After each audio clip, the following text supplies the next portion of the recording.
সবাইকে আসসালামু আলাইকুম। তো বাইরে আসছে দুপুরের দিকে আসছিলেন মনে হয়। সকাল প্রায় 8টা-9টা থেকে লোক এখানে আসছে। এখন পর্যন্ত প্রায় 60-70 জনের মতো লোক আসছে। প্রায় শুধু 30টার মতো সেট আপে করে দিছি। শুধু কন্টেন্ট মনিটাইজেশনের সেট আপে করে দিছি। এখনো পর্যন্ত কেউ বলতে পারবে না কেউ 1 টাকা দিয়ে গেছে।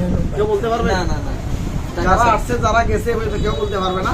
দুপুরে খানা খাইছি মনে হয় যেন 4:30টায়। 4:30টায় খানা খেতে গেছি, তখন দুইজন বোন ঘরের মধ্যে বসে রয়েছে। তাদের কাজটা করে আবার বাইরে আসছে সবাইকে কাজগুলো করে দেওয়ার জন্য। তো এটা হচ্ছে আসলে আন্তরিকতা, ভালোবাসা।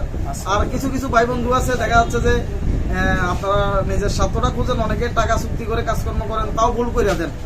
মানুষের উপকার করা তো দূরের কথা, একজন মানুষের ভুল করে দেন। যেমন বাইরেও কাজটা ভুল হয়ে গেছে। যেমন ইউটিউব আর ফেসবুকের ভিতরে অনেকটা পার্থক্য আছে, আমি একটু ক্লিয়ার করতেছি।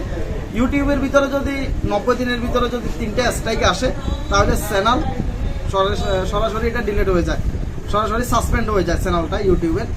আর যদি ফেসবুকের ভিতরে সাসপেন্ড হয় না, 100 স্ট্রাইক আসলেও ফেজ থাকে। তো ইউটিউবের ভিতরে যদি মনিটাইজেশন যদি ডিসেবল হয়ে যায়, তাহলে সেই মনিটাইজেশনটা আর ঠিক হয় না। একটু আগে আমি আপনাকে দেখাইছিলাম আমার mini Saiful YouTube channel 1,21,000 subscriber. আমার মনিটাইজেশনটা ডিসেবল হয়েছিল 20 সালে, কিন্তু চ্যানেল রেখে দিছি। মনিটাইজেশন ডিসেবল হয়েছে 20 সালে, আজও ঠিক হয় নাই। তো ইউটিউবটা খুবই ডেঞ্জারাস।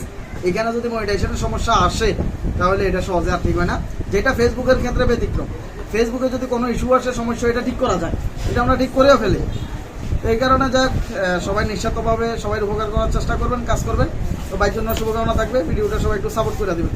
তো আল্লাহ হাফেজ, আসসালামু আলাইকুম।